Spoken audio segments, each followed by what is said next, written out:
Hello and welcome to episode 3 of Fela in Malawi. A long episode today, but I guarantee you it's very much worth your time. I hope you enjoy it.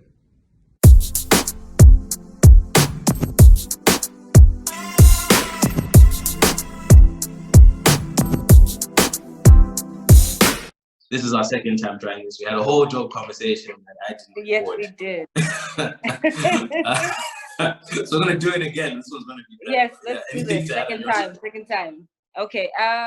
Mini intro. I'm Melissa Kabango, corporate lawyer based in Blanta.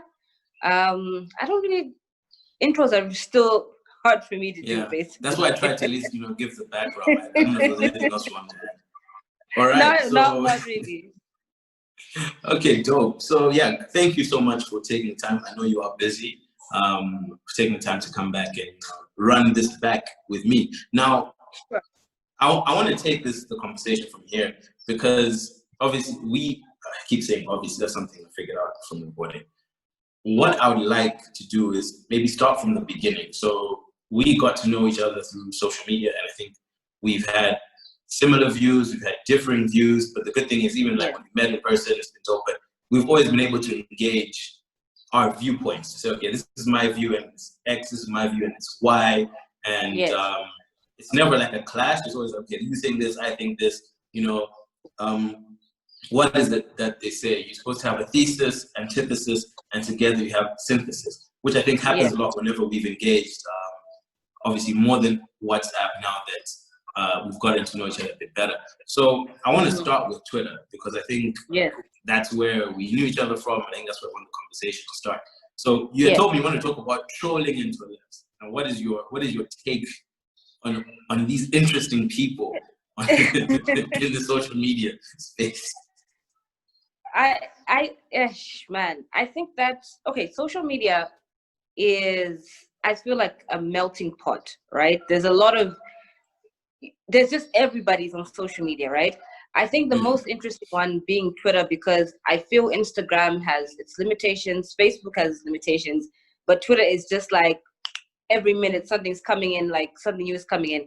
I think there are people that actively love to be problematic on the internet, because I think that's just naturally how they are. They put tweets out that they know that are harmful or wrong, and then they do it anyway because they're trying to get people to sort of engage with them or get views or anything that. And it's surprising. That's what that gets the most traction, isn't it? Like when someone has, as you said, a problematic tweet, they'll get hundreds of retweets, and people who just try to be positive get like no interaction at all. So I think a lot of people just really love the attention.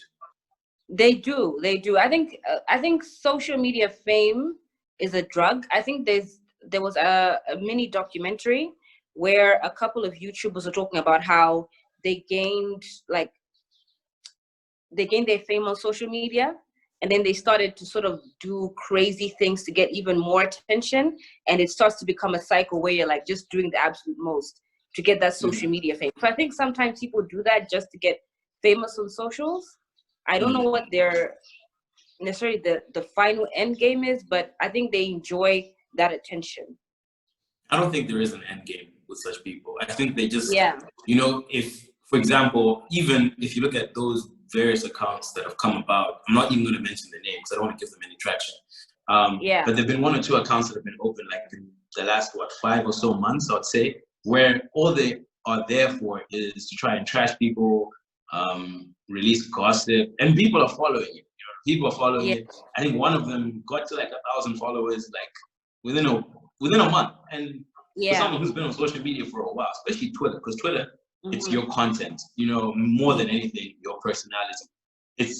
You can't really blow up, in my view, if you just post pictures. Like Instagram, if you're a pretty person and you post pretty pictures, people are gonna follow you. They're gonna want to see what you're doing. Blah, blah. Twitter, you can do that. That can be your thing, but you still need to have some content. You know what I mean?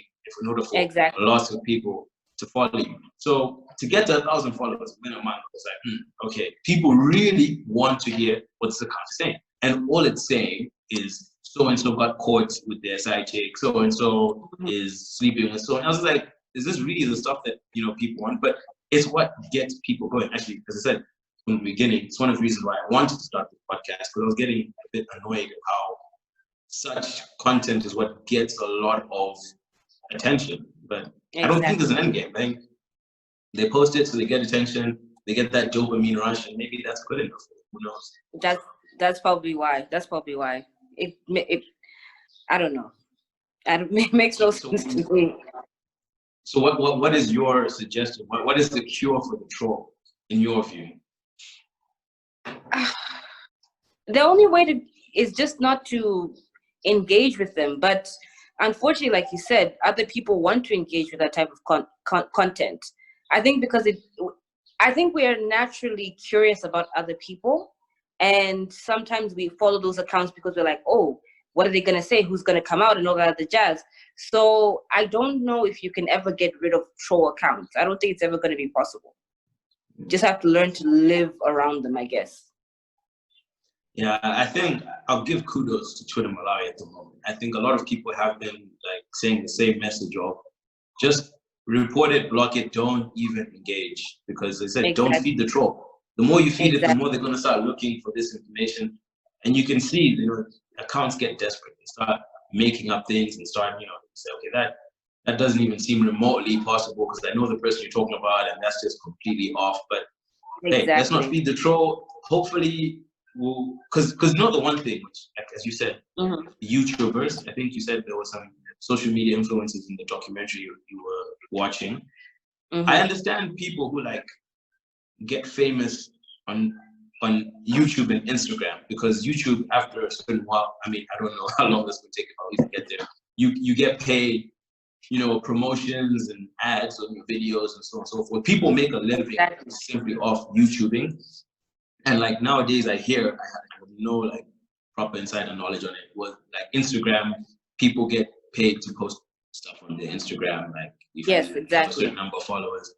So I understand that. I understand that, okay, you know, I'm gonna post pictures on Instagram every day. I'm gonna get to 100,000 followers. I mean, I don't think those are for the beautiful people out there. And I can understand YouTube because it's content and it's your personality, you know, and a lot of it. But I don't understand Twitter fame, because Twitter fame gives you nothing. Like, I've not heard of anyone making money off Twitter like that. Like, oh, I just tweet, ergo I live a good life.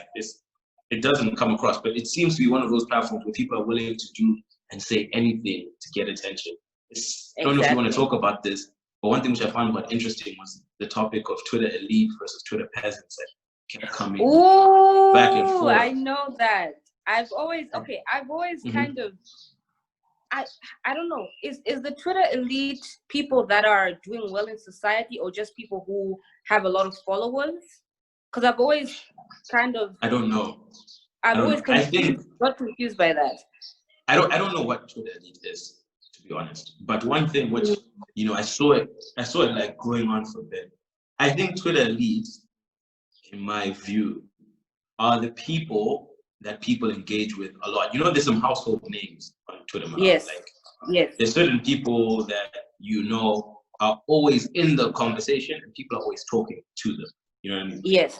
Yes. And I think those are what people think are the Twitter. It's a very interesting, like if you do like a social study on it, it's like people felt like, okay, my stuff is not getting engaged with. People are not like replying to me. Or maybe people I don't know. Because, you know, a lot of people, you have your friends on Twitter, you tweet to each other. But it's like, okay, but there are these people, like when they say something, everyone agrees with them. Or if someone says something bad about them, people come to their defense. I think those are who are considered Twitter elite. I can't really say, because like, when I found out about it, you might be considered Twitter elite because people know you on the platform. Yeah. Very few people even try to argue with you, because you tend to starch people in terms of valid points, which is what it's fun to say. But yeah, so I mean, I don't know. I never associated with either, to be honest. I kind of think I occupy my own little circle on the side. But yeah, it's interesting, the social dynamic and construct that Twitter has, and maybe that's where trolls come from as well, because people are just like, yo, some people say something, yeah. I think I know what. Okay, now I understand. Yeah, there are people on Twitter who are famous, right? People who've been there for years, they've gotten a lot of followers, they have their people and all that other jazz, right? And it's kind of like in high school, the popular kids versus everybody else type of thing. I've always found that whole Twitter peasant, Twitter elite thing, it's not necessary, because we can all have conversations with each other. You put your viewpoint across, I put my viewpoint across, and let's just have like conversation. But I find that sometimes Twitter Malawi can be very, very like abrasive. Like sometimes I like it, things spiral out of control in ways that I don't even understand. Someone will tweet something, then it suddenly becomes throwing words at each other, swearing at each other, and I'm like, guys, how did we devolve to that space? Like there was no need for us to do that. I've just never been a fan of that. It's interesting. Like I don't even know how to describe Twitter Malawi. I know I've got friends from abroad and whatever. They're always like, dude, you guys in Malawi are lit as hell. I'm like, yeah, it's always something. It's always something. Yeah. But we'll see. I mean, I'm hoping that because there are people, as you said. I think it's this might be a good segue. It was similar to what was going on when people were discussing this new cabinet that we have, right? And I had seen quite a few things on my TL in terms of, not even, let me just say TL, it's not a Twitter show. On my social media, on my WhatsApp, all I was seeing was everyone complaining and saying that I didn't vote for this, I didn't vote for this. And like I'd seen one or two people say, okay, who did you want them to put? Or do you have any suggestion? And I've been looking through, and it took me a while to find a few people who were actually saying, okay, the reason why I'm upset with this cabinet is X, Y, Z, or whatever. Most people like, how dare you ask me why I'm offended or why I'm angry about this? And I was like, why exactly are we, like, why is it like just the conversation itself is bad? Like we've gotten from we're disenfranchised, we're feeling disenfranchised because of the names that we put forward in the new cabinet. But why is it that when someone's like, okay, why do you not like the cabinet? Or what would you have suggested? Why is that being viewed badly? Because I found very few people able to articulate why they were angry and why they didn't like this new cabinet. You know what I mean? Because you said you had been seeing people talk about that a lot, but I hadn't seen it. I guess that's because you said the negative always tends to drown out the positive. So it might have just been, I was seeing all these different people talking about the positive and the constructive stuff, but what was sticking out to me was everyone saying, oh, it's trash because it's trash, you know, and ergo, it is trash. You know, I was like, oh, it's not really seeing any constructive. So I know you have some views on that. Okay, this is literally what happened. I'm scrolling through my socials as usual between WhatsApp and Twitter. Then I start seeing, is this a new cabinet? And then I started seeing disappointment, right? Next thing I know, I'm logging on to Twitter and there's just a collective no. So I go and see the list and I'm like, okay, I understand why people feel that way, right? I think because I think we talked about this last time where we're saying we have been through months of a lot of changes and there was a lot of hope and goodwill in the air happening. So it was kind of like we're going from a high, like the climax, and then it's like kind of everything falling down. So what happened was, on one side, you have people that are not satisfied, right? Then there are people that are satisfied. Then the conversation kind of went sideways because it became now these two camps fighting each other. If you didn't want these guys, who do you want, right? What I noticed was that people weren't engaging in a way of saying, give me what your views are. It was more so, you don't like it, who do you want? We don't care what your views are. So I think that's where so your point was that the way even it was being asked was like, end of story. Yes, it was just like, who do you want I feel like, and why? I feel like, can I tell you something? I feel like sometimes when you say things in Chichewa, they sound so rude, even if that's not your intention. Yeah, it's not so French in terms of how it comes off the tongue. It's a great language. I love our banter language. But Joe definitely can. Exactly. It's like sometimes, what did you say to him? It's like, you know, it becomes an attack. So what transpired was that now it was a case of two camps fighting each other.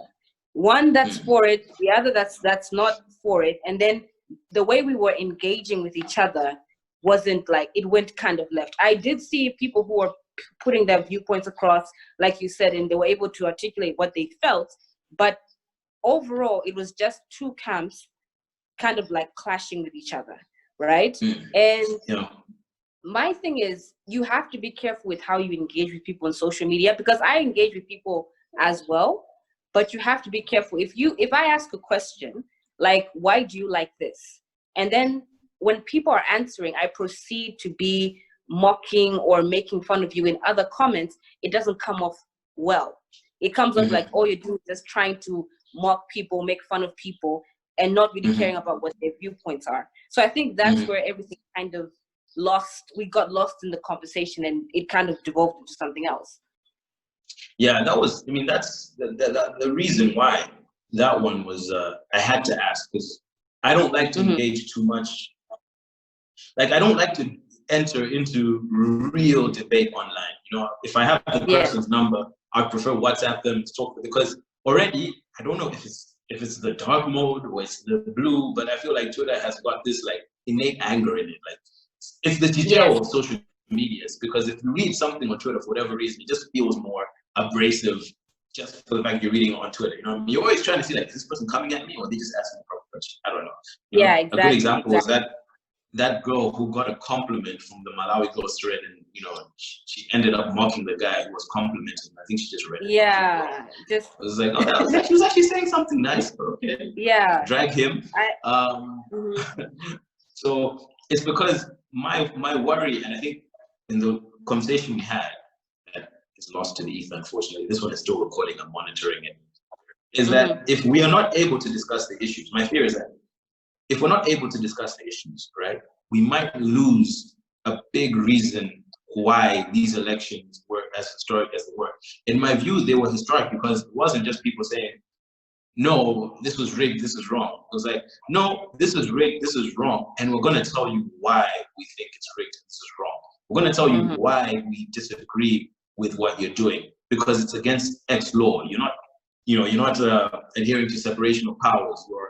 There were too many irregularities for us to say that this was correct. You know, I think that extra step that we took over this last year, and you know, kudos to HRDC, because they were the first ones who were like, we're taking to the streets, but when they're taking to the streets, we have a reason why.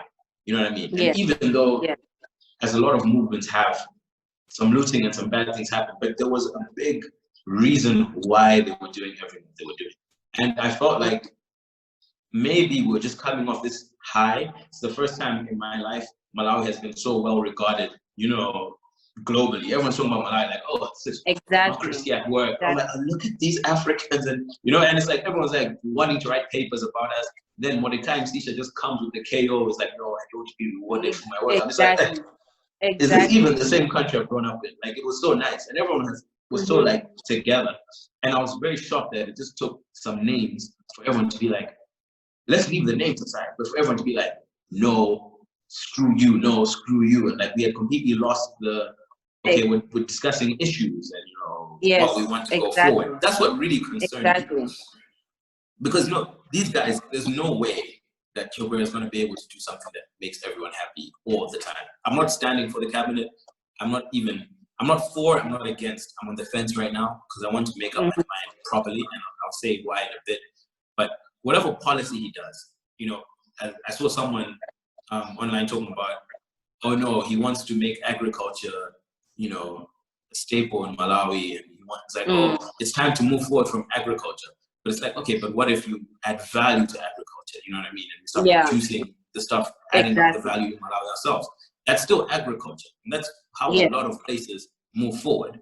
But it doesn't, it's not something that might benefit me. I might not like it. As I said, I think it's a good idea. That person was saying it's a bad idea. So this government can't please everyone, especially when you have such a diverse range of people, you know? But my worry is, if we are not happy with everything they do, but then we revolt back to saying, let's just keep the people that were there before, or as opposed to dealing with the issues. Are we really going to move forward as a nation? Because this is just step one. Step one was like breaking down the door, and now we have to see what's inside and see, okay, do we build it back up? Do we renovate? What are we going to do next? Exactly. If we were to go back to his, I think it was the inauguration speech, where he said that there's going to be some time to build, right? I think that people are watching him. We're trying to see where he's going, because we are in new territory. This is the first time that, like you said, we've had such a change, a massive one, right? So going forward, I think everybody's kind of like trying to watch what he's going to do, where he's going to go, what he's going to say. Because if we were to go back to DPP, we know what they bring to the table. We know what they're going to give to us, because we've had a history with them, right? When you now come in with a new party, it's kind of like a new relationship. You're like, oh, I really like you and all that jazz. Now you're trying to figure out, okay, what are you going to bring? What are you going to do? What are you going to say? So I think people are trying to navigate that as carefully as we possibly can. We're going to watch and see what he does in the next 5 months, because he did say give him 5 months, and let's see how they manage the situation. So I'm going to wait. I'm not feeling bad. I'm not feeling great. I'm also a bit on the fence. I'm more so just thinking that he has a huge weight on his shoulder, considering where we're coming from and where we want to go. And he has to carry that. And we're just going to be like, okay, let's watch and see where we're going to go. Yeah. Yeah. I mean, I really don't think, right, in my mind, that let's just say, forget let's forget his Chidima and Chakwera at the helm right now. Any president, I don't think any president would approach this new territory they're in and take it for granted in terms of not trying to deliver on the stuff they said, because they've seen there's going to be judicial review after judicial review, injunction after injunction. People are now like, as soon as you appoint someone, people are actually like, what's the empowering legislation? Who has the power to appoint this person? We weren't asking these questions all this time. There were so many people that were appointed wrongly, and people would point it out, and people would just be like, well, when is my career? That's how we do it in Malawi. Don't worry about it. Don't lose your sleep. What you just said, this is Malawi. That's one of the things that I've always hated about our country, is we always say, this is Malawi, and we just say, let's just move with whatever is happening. But for the first time, there are people that are like, no, we need better. And I think that's what people are pushing for, is regardless of whatever happens, we just need better. If you say you're going to put this on the table, we expect you to actually do what you say you're going to do. It's just, no, we're in a different time, guys. We're really in a different time. Yes. I've always, but I also feel like he's a man that worries about his legacy. I think him and Chilima are the same in that sense. Yes, there are people that worry about, if I'm going to do something, what are people going to remember me for, right? Yeah. And I think that's very important for a person, is you have to decide that in this lifetime, what is the legacy I want to leave behind? And obviously there's some people who don't give a damn about their legacy, like, so long as I'm happy, I'm living my life, whatever it is. But there are actually people who are looking back and saying, I'm in this position, I want to do good, let me see what I can do, and I hope that I leave a good legacy. So I'm thinking that from that viewpoint, let's see what is going to happen. Yeah, he's asked for 5 months. I'll give him 5 months. Obviously, that doesn't mean I'm precluded from criticizing anything. And that's one thing which I want to get across, and I hope we as a nation, as a people, can do, is that, criticizing someone does not mean you hate them. It's not a bad. True. I think it's a cultural thing, because the way I was raised, it was like my mom and dad were right all the time, no matter what, and you don't question them, no matter how respectful you want to be. You just don't question. They're right, and they're right. And I think we've taken that culturally to the workspace and to offices to say, no, if this person's older than you and they're your superior, you don't question them because that's rude. But it's not. Me asking a question And, you know, wanting an answer, because sometimes, you know, the reason behind something will explain an action. And just that reason would be enough for me to be like, okay, I see where you're coming from. And sometimes the reason might be deficient, which therefore means the person giving the reason has to think back and say, okay, if that's not a valid reason, then what is the next step to have a valid reason? And that's how we move forward. I feel as though we've got this thing of, if I question you, I don't respect you. And I think we've come out of it to an extent. I think as a people, I just hope we can embrace that, not just top down, you know, bottom up rather, but also amongst ourselves. If I have a view, I should be able to engage with people who have differing views respectfully. I think the reason why things go left a lot on Malawian social media is because we derogate from the merit and we say, okay, how's the quickest way for me to win this argument? You know what I mean? Yeah. Okay, I know that this person has less money than me, and that's where I'm going to go. I know this person takes a minibus, and that's where I'm going to go, because that's the KO they can't respond to. You know what I mean? We forego the merit so quick. It's like, oh, okay, what you've got big feet, and people want to laugh and whatever, and from there, that's when it goes left quickly. So I'm hoping this spirit is not lost. We keep it going forward. But also, just to say, there was somebody that tweeted the other time that, I don't know if it's actually a Japanese proverb, right?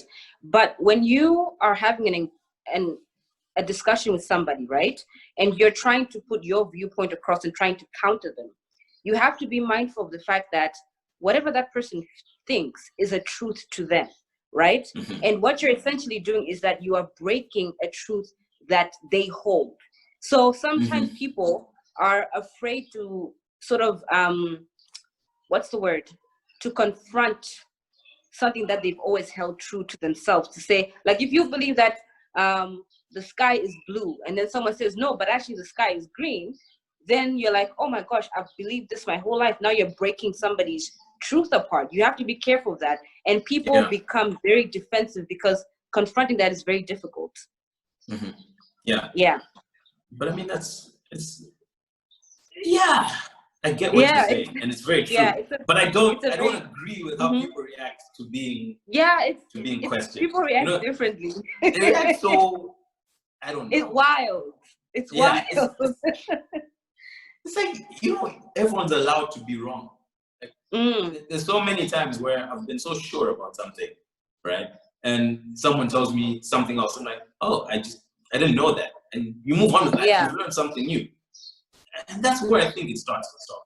But anyway, that might be something which is for another day. Speaking of that, one of our many topics today, and one of the reasons why I wanted you on as well is because you are a self-proclaimed feminist, and you had some views on feminism in Africa, which I really wanted to hear from, because just to give everyone who's listening some context, I myself consider myself a feminist in terms of, I believe in there should be equal opportunity between men and women. If a woman is qualified in something the same as a man, I don't see why distinctions are made. I believe in equal opportunity, and I think that's the easiest way I can say it without getting myself in trouble. There's a lot of negativity around some forms of feminism, and I mean, Miles is a self-proclaimed feminist. I wanted to hear from you on that, like the cloud, and also, as I said, you want to talk about feminism in Africa, because I kind of want to demystify some things and also hear from you, because I think you're a better place to say it than I am. Okay. Wow, feminism in Africa, it's very complicated. Actually, I'm just thinking about the fact that we now have, there was a discussion about the 50-50 in parliament, and that there are not enough women I want to talk about that. In ministerial positions. And I think there was an argument the other time about how awarding somebody because of the whole 50-50 law is it's not right, because it's kind of discrimination. And I was like, it's kind of not the same thing. It's kind of not the same thing, because women have essentially always been disenfranchised in the past, right? There's a reason why we now have these 50-50 laws. And if you have a man and a woman who are both qualified, right? The law says, obviously, you're supposed to put a woman ahead over the man. Not because it's discrimination, but because, okay, it is discrimination, but it's in a sense to right the wrongs of the past, which I think a lot of people didn't seem to, or rather the one person that I did have a discussion on Twitter with didn't seem to like that, which I found very, very interesting. But is it discrimination? I'm forgetting the actual term that is used for that, because that's not discrimination. It's not discrimination, but there's a right word for it. There's a right word for it, because what it's basically trying to do is it's trying to say, look, unfortunately for the man in that case, you have had better opportunities in the past. And it's like, if men are here and women are here, right? Yeah. You have to, by balancing the scales, one must drop or one must rise and one must stay there. Like, there has to be some give and go. So if men have always had opportunities, you have to push up the women to be on equal footing. So that motion is where, yes, you might have the same qualification, but the woman gets it because historically, and I mean, we don't argue with that when it happens in America, and they do. That's what they've been pushing. I experienced that in South Africa quite a bit with the BEE system. And the whole thing is why it's hard to in practice, but I like the idea. It's merit based. It's to say you have both achieved the same thing, right? However, one of you has had less opportunities than the other. Therefore, that person. Yeah. Oh, okay. So that person that has been from a group that historically has had lesser chances should be given the chance this time, because you will have other opportunities, down the line. And it's also good because I think as a man, what you have to do is that you have to step your game up and say, okay, then I can't just go there with bare minimum. I need to show that I'm really setting myself apart, because you're not just fighting against women, you're fighting against other men, you're fighting against whoever else wants that job and that position that you're going for. It's a dogfight, and you have to make sure you are the best placed person to be chosen. So if anyone else scrutinizes that appointment, it's like, okay, no, actually, this person was actually the most qualified out of the pool of people, because no one was on their level. Exactly. So, I have an issue with equality of outcomes. Maybe some people watching me know I listen to Jordan Peterson, which I know is a different argument all in itself. As soon as he said he just wanted that cabinet to have 50% of women, it was 40 or 50, the number of women. It was 40. I think it said 40.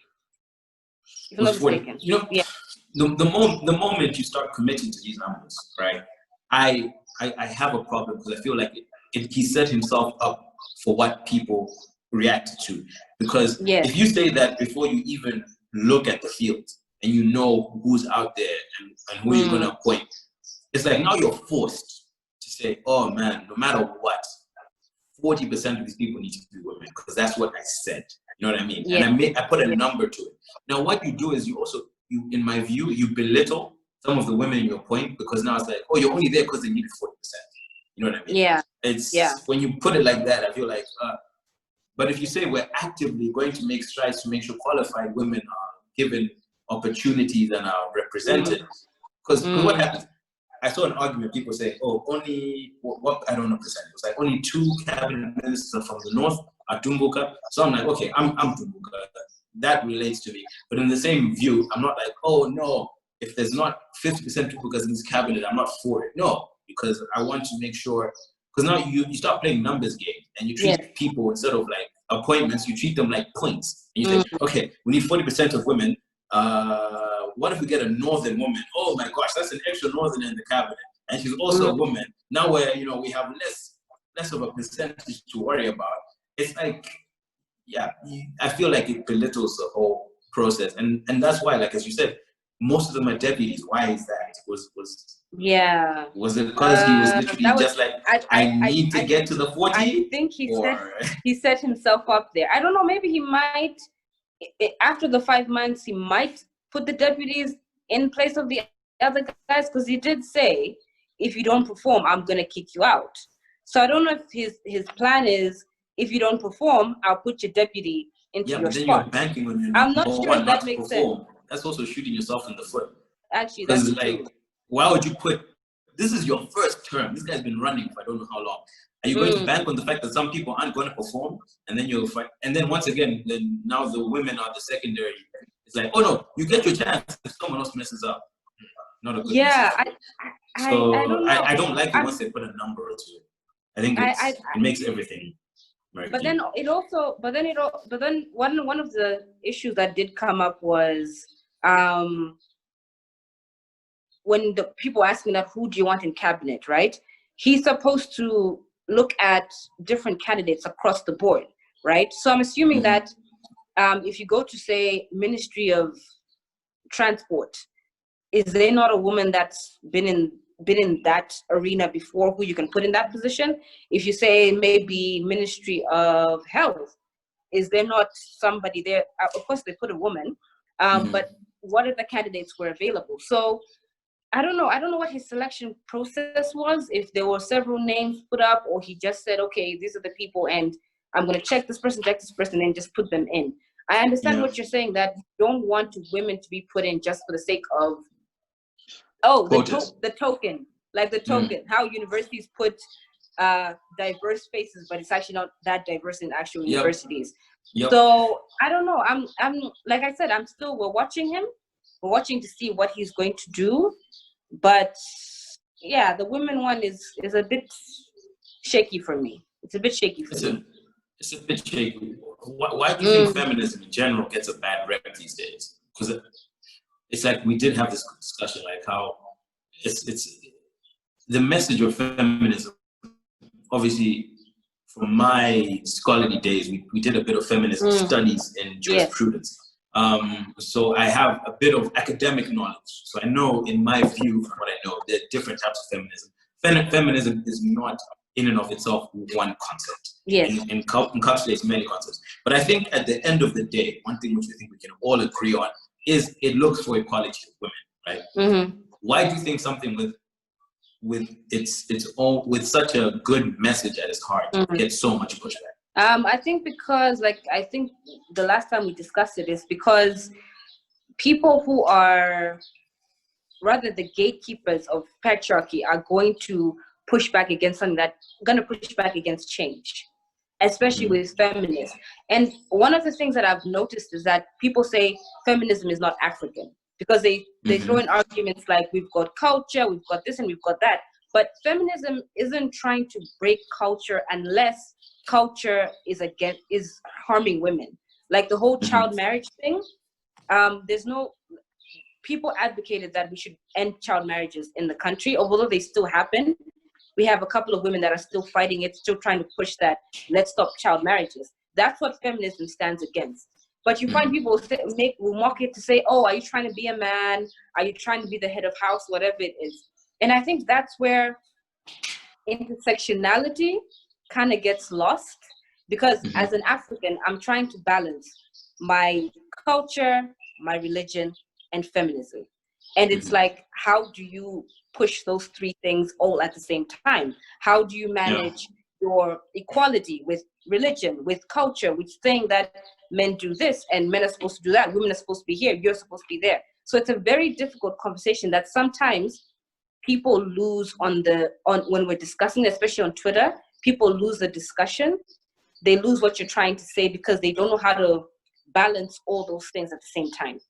Do you think that's something we even talk about enough? Because do you think we're having enough conversations? And I'm not talking about online, I'm saying actual forums and discussions where we're saying, where is the intersectionality between, and this will lead to our next point, the modern millennial, someone who's like 20 to 30 something, right?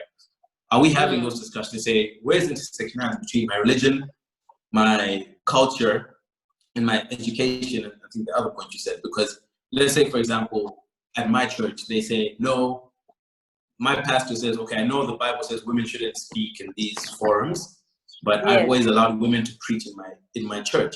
And I don't think he has like a spiritual reason for it. He just believes it's wrong. Because the Bible says it.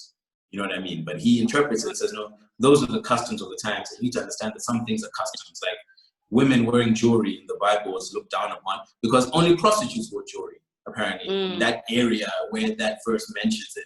So they didn't want women of the church to be associated with prostitutes. It's like if prostitutes wear red sashes, I would like tell my girlfriend, please don't wear a red sash because that's what prostitutes wear. They have claimed that thing. So I don't want you being mixed up in that. Not that I want to control what you're wearing, you know?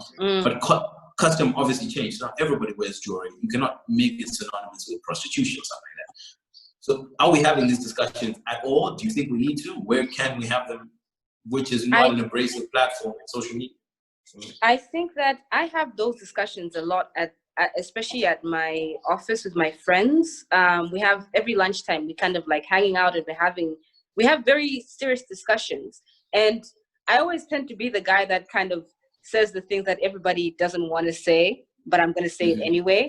I do challenge people and the things that they say, the things that they think, because I want you to understand why you believe the things that you do and why those things are right. Like religion is very strong in this country, right? It's people hold on to it a lot.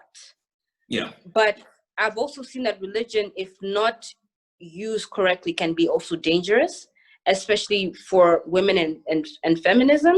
So I oftentimes have discussions with people to say, why do you feel that way? Do you think that's right? What do you think about this? What do you think about that? I know that there are lots of women's groups that go out to rural areas trying to educate people, trying to change mindsets. I had a conversation with somebody, was it last year, where she was like, I was part of an NGO where we would go to rural areas and we would teach men that women making money is not a bad thing. It helps add to the household, you know? But it's something that we still need to have those conversations. We need to have those conversations. But I think I had a very interesting chat a couple of years ago with one of my friends who said that with women, right, we have evolved from the time of our grandmothers. Because I can say that my grandmother couldn't even speak English, right? My mom went to school. I also went to school, right? Our role in society has changed. We are now able to make our own money. We're breadwinners and all that other jazz. Men on the other side your grandfathers worked, your fathers worked, you're going to work. They've got the same role. But now it's a matter of navigating. How do you feel about a woman who makes money like you do? A woman who's going out into the workforce, who is, a boss and all that jazz. And sometimes men can't handle that. But for us, a lot of us, our mothers and our grandmothers taught us that be your own boss, make your own money, have that success. It's part of the feminism talk. And now we need to start bringing men into the conversation to say, listen, we are no longer going to be sitting at home and waiting for you to bring home the bacon. We're also bringing home the bacon. Now, you need to navigate your feelings about that, because your role has never changed really, but mine has. And that can cause a lot of friction between people and relationships. The thing is, the roles are very messy at the moment. And the reason I want to make this comment, because our role as men has changed. Because here's the thing. There's a tension, right? Between what you've grown up knowing a man should be, what you've learned a man is, right? And now fitting yourself into, because a lot of us, this is Fela in Malawi. So obviously we're talking about Africa, talking about Malawi, and all I can talk about are my experiences. My experiences of what a man should be has always still been, as a man growing up, you're the man, you're the head of the household, you're the one who's going to work, you're the one who's going to provide, right? That was what we grew up hearing, Some of us less or so. My dad, I think he was very progressive in how he raised us, but besides being progressive, one thing that was always there was, as the man, you need to have your stuff together. You know what I mean? Yeah. You have to have your stuff together. My dad would cook when my mom was tired. So that's when I noticed from a young age that, look, this is not a question of, and those, before my mom got into business, she wasn't working. So she could just be tired because she was having a bad day. And my dad would cook. Yeah. For me, seeing my dad in the kitchen after a long day at work and he's cooking was nothing new to me. He would still do that. Not all the time, but he would do it. So for me, it was always like, yeah, I'll cook for my woman, whatever. I don't see that as being wrong in any sense. However, now I grew up, and as I grow up, I'm exposed to things like feminism, exposed to people with different cultures who are saying different, and I'm like, okay, as a man, my role is different from what I initially knew it to be. I need to be more understanding. There's some nuances, you know. I've grown up thinking my wife is most likely going to work. That's been in my mind. I never had thoughts of a housewife, right? Yeah. However, those are the two things. Now you then get into the dating pool where now it's difficult because depending on who you're dating, the message can be very different. There's some women who say, I still want the guy to pay for everything on every single date because that's what men do. Fine, that's okay. But where does that fit in the feminism conversation? Because what exactly, is it only when it suits you? Then there's some people like, no, as far as I'm concerned, my man does everything and I want a girlfriend allowance. So then it's like, okay, this goes against everything I've been learning all my life, but I guess we're doing it. And then you might date someone who's like, yes, I want to split everything 50-50. But if you've gone through your whole life paying and you're like, I'm happy to pay because I want to show you that I'm taking you out. And you know, because the whole thing of like a date or something, it's not the money, it's the gesture. If I take someone somewhere, it's like, I want to show you a good time, and me paying is not me buying you. It's me showing that I am willing to do this to show you a good time, to make you feel special. Yeah. But now someone might just come and say, no, I want to pay 50. And it's like, no, but it's my treat. No, I only ever pay 50. So it's like, okay, now I'm not even allowed to treat you. Like, you know, what exactly, where is it? So that's what I'm saying, the tensions. And I guess that's where some of this stuff is only really dissolvable within two people. You know, in a relationship, that's when you discover your unique dynamics. But it is tough. So just when you're saying that the roles of men has never changed, no, they have. And that's why some people, I think, don't know how to react because it's scary to some people. You know, I can say I'm one of the first, I mean, guys my age and just a bit older, we're the first guys who we've probably grown up knowing this new way of life. You know what I mean? It's something which we grew up seeing and understanding. For those above, I'm not saying I blame them, I'm not saying I understand them, but for them, it's probably nuclear. It's like, well, what? Where are you guys coming with this, you know, randomness? So I think we need to, and one thing which you said, I need to bring the men involved. I think we need to do this together at the end of the day. I think the issue is I see that kind of sometimes some movements go so far to one side by themselves, right? So feminism women, they go so far to one side by themselves, where it's like now you've been having these discussions for so long, you know, the doctrines are like entrenched. Everybody understands what the other person's saying. Then you kind of bring men on board and it's like, we have no clue what's going on. Because as I said, it's like sometimes just getting so much different information, you don't know how to process it. But if we do it together from the start and we say, look, as men, we believe in feminism. Women, we're pushing feminism. We're doing it together because at the end of it, that's the only way we're going to be able to coexist in what I really want to be the new dispensation, where it's just equality.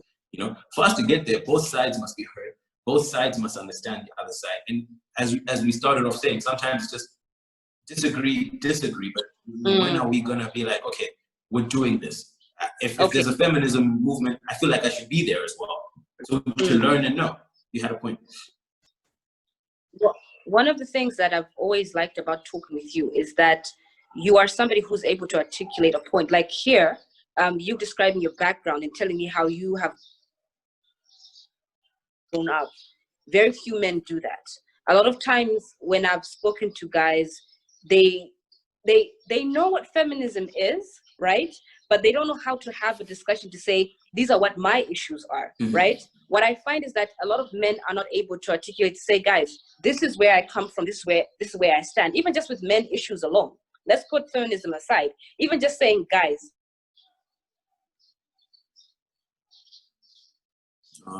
I have these issues, I have these problems, I have this, they're doing that. Now, if people are able to have discussions the way you've put it, the way you've been able to say, this is what I don't like about this is the way I feel about this, then maybe we can go forward. But a lot of times you find it's feminism pushing, men just like, okay, no, go away. And then it's like, there's no real change happening. There has to be that coming together that, listen, this is what I want, this is what you want. Let's see if we can find the middle ground. As I said, maybe we need to push. Maybe it's on us to have more forums and places where we have like an inclusive, not saying that anything else is not inclusive, but we continue this inclusive way of thinking to say, okay, this is our side, this is your side. How do we, as from the beginning of the conversation, this is our thesis, this is our antithesis to your thesis. How do you get to synthesis? You know what I mean? Yeah, and exactly. I think that's the step sometimes we are missing. Because of time, I'm gonna have to move along. Always joke talking to you because there's some big things. I know there was some breaking news you broke last time. I'd like you to break it again so everyone can get and I said this is also why I wanted you on a book. Views and stuff. Yes, say it again because it broke. Say it again because the internet broke a bit. Okay, I'm working on a book, basically modern millennial, African millennial. I just wanted a different story from what we usually have with African stories, not the typical village girl comes to the city, gets sick, and then that's it. I wanted to write a book that my friends can identify with, people in my circle understand, and something that, the new age African person, let me just say that. Yeah, and you said that's going to be coming, you're working on it. I've given myself 6 months. I'm regretting no, that. Don't regret. But I'm gonna push. You know, I'm gonna push. Because if you don't push, it's never gonna happen. So even 6 months, even if you can't do it, trust me, I think after 6 months when you check in, you'll be much further along than you were before because you gave yourself that 6 months. So super excited, and because I like the way you think, I like your views and the way you're able to engage with people, I'm very, very excited to see how you're going to pen those views to paper. I think we need more people, as you said, telling our stories. Because like here's the thing: if someone was to say, Ruben, what is your story as an African person? You know, I'd be like, it's nothing to do about riding lions and being in the village. I've only visited the village in December for Christmas to make sure that we're checking in on the family up north. But otherwise, that's not my life, and I can't tell you anything except what I've experienced. So I think we need more people telling those stories so that our voice is really heard in this day and age. Lastly, I think because it might be last. No. You had said you wanted to talk about the coronavirus and how. Oh man. Yeah, the balancing of the elections. They still had to go on, and now it's like, are we locking down? You wanted to talk about that, so I'll give you a few minutes to talk about that. I think I mentioned on my WhatsApp that what happened? That someone needs to write a book about this whole period that we've been in, because we had the election situation, then a court case comes in now, and then Corona out of nowhere. It was I personally feel like it was a bigger goal that people had with protesting and all the things that were happening. We just need a change. But then what's scaring me now is that every day our cases are spiking. There are a lot more people that are being tested, a lot of people that are being identified as positive, a lot more deaths that we're getting on the table. So it's starting to get a bit scary. I think part of it is because we had all this election debacle and people mixing and mingling. I hope that now we do have a proper measures basically for us moving forward. I'm hoping because now he's been elected, inaugurations have happened, so all the stuff that requires public discourse has been done. I'm hoping. I'm been told, I've got it on good authority that they're working on some stuff. Fingers crossed, because I said on the last episode, I've been in quarantine for 14 days, just finished my 14 days. That's why I was able to get my fresh cut. I'll start to look like a caveman. It is scary when someone has it and now you are around them. So I hope we get that done.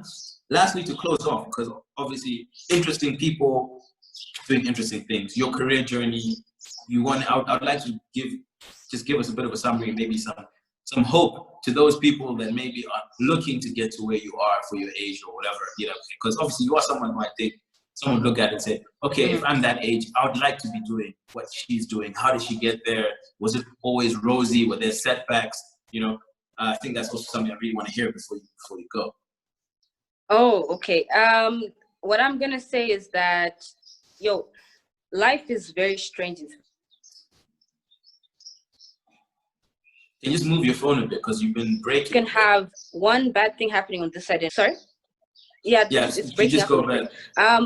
What I'm gonna say is that life is a balancing act. There are moments when good things will be.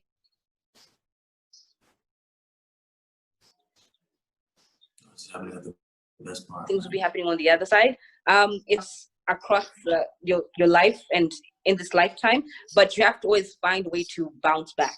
One step back doesn't mean that the whole story is over, right? I've had a couple of dreams that I've had to put on the back burner simply because maybe at that point in time in my life, they weren't meant to happen, but I've ended up doing some of the most amazing things that I never thought I was ever going to do in this lifetime. So yeah, just keep the faith, guys. It's very difficult, but keep the faith. Thank you for that. Yeah, I mean, we've been talking for a while. I can attest. There have been times where jobs I really didn't want to do opened up doors I never thought would have been opened because of them. So I like that. Life, just in case it broke up, because there was a bit of a network thing. Mel said life is a balancing act. You always have to bounce back. Sometimes good things will happen, sometimes bad things happen. It's on you to make sure you bounce back from both and maybe take advantage of the good. Mel, thank you so much for your time. This has been a great conversation. Actually, might have been better than the previous one. I think we got a bit deeper on this one. It's going to be the longest episode I have for a while. That much, I'm sure. Thank you so much for your time. I appreciate it. And no problem. Yeah, you can leave the meeting, but I'm so humble that you took the time to talk to us. Yeah, thank you. Keep up the good work. I will try. Thank you so much. All right, okay, bye. you can leave and I'll try. Bye.